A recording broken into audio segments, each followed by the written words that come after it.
तो sixth convention की तैयारियां कैसे हुई, कैसे कैसे इस कार्यक्रम को अंजाम तक पहुंचाने के लिए प्रयास किए गए और कौन कौन लोगों की महत्वपूर्ण भूमिका रही। नमस्ते रिकॉर्डिंग क्लब, हाजिर हूं मैं आरसी संदीप आज the story of recording club part 431 लेकर के। और आज 3 जुलाई 2026 और शुक्रवार ही वो दिन है जब ये कहानी शुरू हुई थी 2018 में। मतलब महज 8 साल तो मुझे ये कहानी रिकॉर्ड करते करते हो गए हैं और बोलते बोलते तो न जाने कितने साल हो गए, 10 साल से वैसे बोल ही रहे हैं। हाँ, लेकिन बोलने से क्या होता है। खैर, तो बात चल रही थी आबू कन्वेंशन 2022 की, यानी जिसे हम सिक्स्थ कन्वेंशन के नाम से जानते हैं या दृष्टिबाधित सशक्तिकरण सम्मेलन के नाम से भी जानते हैं। कल मैंने आपको इसके नियम एवं शर्तों, इसमें क्या कुछ नया हुआ, उस सब के बारे में बताया और कैसे ये कन्वेंशन यूनिक बना, ये इंटरनेशनल कैसे बना, कौन सी नई चीज़ इसमें शुरू हुई, ये सब कुछ मैंने आप सबको बताया। अब बात करते हैं कि 14 जुलाई मैंने बताया था आपको, उन दिनों 14 जुलाई को 9 से 13 का मतलब हुआ 9 दिन, वो 31 और 31 62 और 9 71 और 30, यानी सितंबर वाले 30 101 और 17 दिन इधर के भी मान लो, यानी लगभग 118 दिन पहले उसका अनाउंसमेंट। और इसका मतलब हुआ लगभग 4 महीने पहले। और ये सिलसिला 9th कन्वेंशन तक लगातार जारी है। लेकिन आज चूंकि कहानी जॉब से रिलेटेड भी कहीं कुछ हद तक मैं जोड़ सकता हूँ, बात जुलाई 2022 की चल रही है और आज भी 3 जुलाई 2026 है और उन दिनों में भी एक विशेष घटना घटी और आज भी।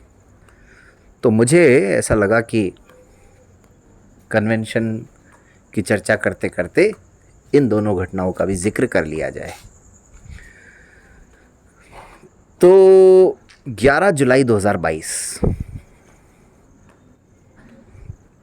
व्यक्तिगत तौर पर मेरे लिए काफ़ी अच्छा दिन था। मैं उन दिनों ब्लाइंड स्कूल अजमेर में पोस्टेड था, जहाँ से मैंने पढ़ाई की और काफ़ी समय से ये कोशिशें चल रही थी कि प्रिंसिपल पद पर प्रमोशन होना है और उसकी सूचना मिली 11 जुलाई 2022 को। काफ़ी सारे साथियों ने विश किया, मुबारकबाद दी, बधाइयाँ दी। तो 11 जुलाई 2022 ये मुझे याद, अभी कहानी रिकॉर्ड करते करते बात याद आई। तो 11 जुलाई 2022 के साथ साथ एक और उसमें अच्छी बात ये थी कि सरकार ने हमें 1 अप्रैल 2021 से प्रिंसिपल माना, यानी लगभग 1.5 साल, ज्वाइनिंग के लगभग 1.5 साल पहले। ज्वाइनिंग हालांकि नवंबर में हुई, 4 नवंबर 2022 को, और वो भी मुझे याद है कि 4 नवंबर को मैंने ज्वाइन किया, 5 को सैटरडे था और 6 तारीख को हम निकल पड़े थे आबू के लिए, कन्वेंशन के लिए। तो कितनी सारी चीज़ें आपस में जुड़ी हुई हैं।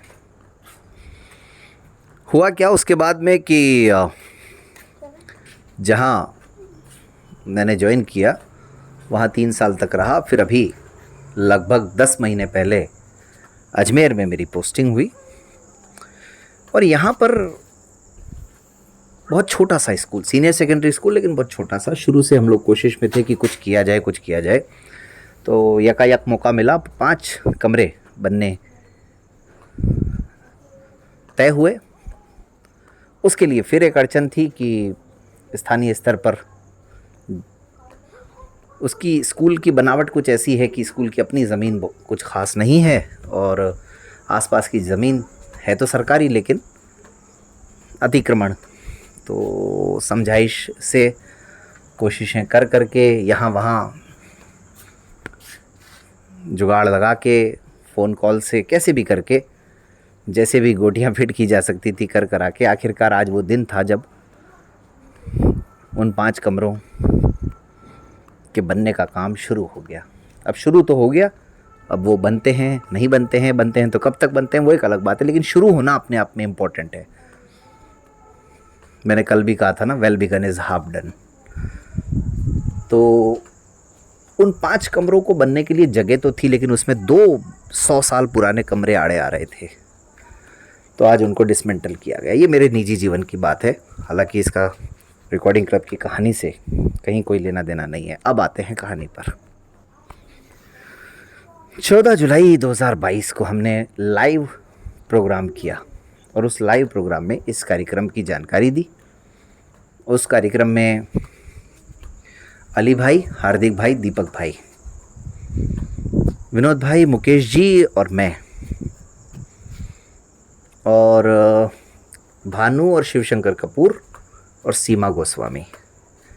हालांकि शिवशंकर कपूर जी ने और भानु ने शायद अपनी आवाज़ नहीं दी थी, लेकिन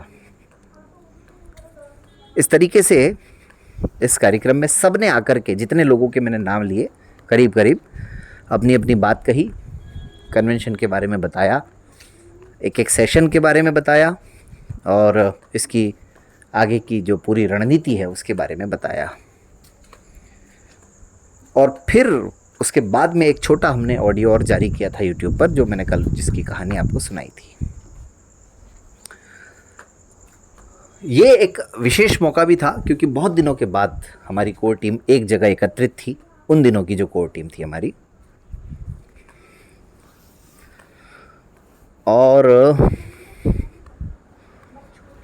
और बात जो मुझे याद आती है वो ये कि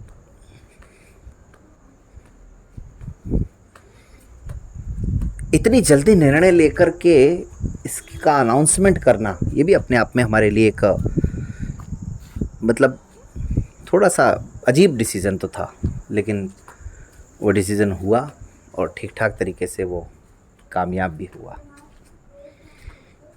हमारे कमेंट में एक साथी ने कहा, भृगुराज ने, कि मुकेश जी सर को हम बहुत मिस करते हैं आरसी में। निश्चित रूप से आप भी मिस करते हैं, हम सब भी मिस करते हैं, लेकिन वो हम सबको कितना मिस करते हैं ये मैं नहीं कह सकता, क्योंकि कुछ समय पहले तक वे लगातार सक्रिय थे, इन दिनों नहीं है। हालांकि न्यूज़पेपर देने का कार्य वो कर रहे हैं। तो आप इंग्लिश के जो न्यूज़पेपर्स कभी कभी जब भी देखते हैं, लगभग रोज़ाना देखते हैं आप, जैसे द हिंदू, मराठी के जो न्यूज़पेपर्स हैं वो उनके माध्यम से ही उपलब्ध करवाए जाते हैं। लेकिन अगर वो कहानी सुनेंगे या यूट्यूब चैनल पर कमेंट्स पढ़ते होंगे तो आपका कमेंट भी उन्होंने ज़रूर पढ़ा होगा और वो लाइक भी करेंगे उसको, ऐसी उम्मीद करते हैं हम। लेकिन ये कमेंट आया था तो फिर मुझे लगा इस पर चर्चा की जानी चाहिए। भाई कभी कभी क्या होता है दोस्तों कि जब किसी कार्यक्रम को करने के लिए उतरते हैं मैदान में, तो फिर असली चैलेंजेस सामने आते हैं। कई बार जो चीज़ें जैसी दिखती हैं वैसी हो नहीं पाती। अब इस कन्वेंशन में क्या था कि हमको काफ़ी सारी चीज़ें बहुत आसान लग रही थी कि चलो एक ही कैंपस होगा, सब बसेस वगैरह सारी चीज़ें एक ही जगह से मिल जाएंगी, बड़ा भव्य होगा, ये होगा वो होगा, ऐसा होगा वैसा होगा। लेकिन अक्सर ऐसे ही होता है ना, जो आप सोचते हैं वो होता कहाँ है। अब जैसे इस कन्वेंशन में एक छोटी सी गलती क्या हो गई हम लोगों से, कल मैंने बताया था आपको, हमने साइट सीन का दिन रख लिया 11 नवंबर 2022, यानी घूमने जाने का दिन, माउंट आबू भ्रमण यूँ समझ लीजिए आप, अगर और आबू दर्शन, क्योंकि अगर माउंट आबू यानी आबू रोड कोई जाता है तो वो माउंट आबू के लिए जाता है, जहाँ पे नक्की लेक है, दिलवाड़ा के मंदिर हैं, जैन मंदिर, और गुरु शिखर है, लवर पॉइंट है, और पता नहीं क्या क्या है, बहुत कुछ है, सनसेट पॉइंट भी है ना, जहाँ पे क़यामत से क़यामत तक फिल्म की शूटिंग भी हुई थी, ऐसा माना जाता है, कहा जाता है ऐसा, लवर पॉइंट के आसपास गुरु शिखर वाले इलाके में। और भी बहुत सारी लोकेशंस हैं वहाँ पर, अचलगढ़ है ना, ये सब चीज़ें। चलिए, तो वो तो एक अलग बात रही। तो अब 11 नवंबर 2022 को शुक्रवार था और पूरी तरह से वर्किंग डे था, यानी कोई छुट्टी नहीं थी उस दिन। तो जब बसेस के लिए हम निकले, हालांकि वो मैं आगे बताऊंगा कि क्या मुश्किल आई नहीं आई, जब बसेस के लिए हम लोग निकले, हमें एक मोड़ पर हम फंस गए कि जिनके साथ मिलकर के हम प्रोग्राम कर रहे थे उन्होंने कहा था हम तो 4 बस ही उपलब्ध करवा पाएंगे, लेकिन लगभग 300 साढ़े 300 लोग 4 बसेस में तो नहीं आ सकते थे ना, तो हमें करीबन 4 बसेस और चाहिए थी। तो उसके लिए जब हम मैदान में उतरे तो पता चला यार ये तो वर्किंग डे है, स्कूल की छुट्टी नहीं है, तो हम आपको नहीं उपलब्ध करवा पाएंगे। और अक्सर हमसे लोग पूछते हैं ना कि ये दिसंबर में क्यों करते हैं प्रोग्राम, उसका भी एक रीज़न यही है कि दिसंबर में लगभग स्कूल्स में छुट्टियां होती हैं और कोई ना कोई दिन क्रिसमस ब्रेक या इस तरह से कुछ ना कुछ आड़े आ जाता है। तो अगर कभी ऐसा हो कि किसी स्कूल से स्कूल बस लेनी हो तो मिलने में आसानी होती है, कि ये भी रीज़न है। तो इतनी बारीक से बारीक चीज़ों पर भी रिकॉर्डिंग क्लब काम करता है, यानी इतनी डिटेल में जा कर के, और ये आज से नहीं बहुत पहले से करता आ रहा है। अब जैसा कि मैंने जिक्र किया बसेस का, आबू कन्वेंशन की बात हो और एक व्यक्ति का, एक शख्स का जिक्र ना हो, ये कैसे हो सकता है? लेकिन वो शख्स कौन था और उसके साथ कैसे चीज़ें आगे बढ़ी, इसके लिए आपको इंतज़ार करना पड़ेगा अगली कहानी का। आज के लिए तो इतना ही। अब फिर वही उम्मीद कि आप इसको सुने और लोग भी सुने, यूट्यूब भी अपने एल्गोरिदम में इसको शामिल करे, और वो तभी करेगा जब आप लाइक करेंगे। जितने सुने उतने लाइक करेंगे तो उनको लगेगा कि हाँ लोग सुन रहे हैं। और अगर आपने रिकॉर्डिंग क्लब चैनल को सब्सक्राइब नहीं कर रखा है तो वो तो कर ही दे, कमेंट भी कीजिएगा, और रिकॉर्डिंग क्लब में व्हाट्सअप मैसेज में वॉइस मैसेज भी कर सकते हैं। कुछ और करें या ना करें, वॉइस मैसेज भी कर सकते हैं, वो तो सबसे आसान है। बाकी रिकॉर्डिंग क्लब ऐप आपकी सेवा के लिए हाजिर है, लगातार उस पर भी कंटेंट अपलोड किया जा रहा है। 365 दिनों के लिए 499 रुपये में मिल रहा है ऐप। तो अब आज के लिए तो इतना ही, मिलते हैं फिर, और जल्द ही शेर व शायरियों का सिलसिला भी शुरू करेंगे। आदरणीय देवीलाल सर ने कहा था कि भाई आने दिया करो शेर वेर भी, तो चलो कभी कभी शेर भी आ ही जाएंगे। चलिए मिलते हैं फिर।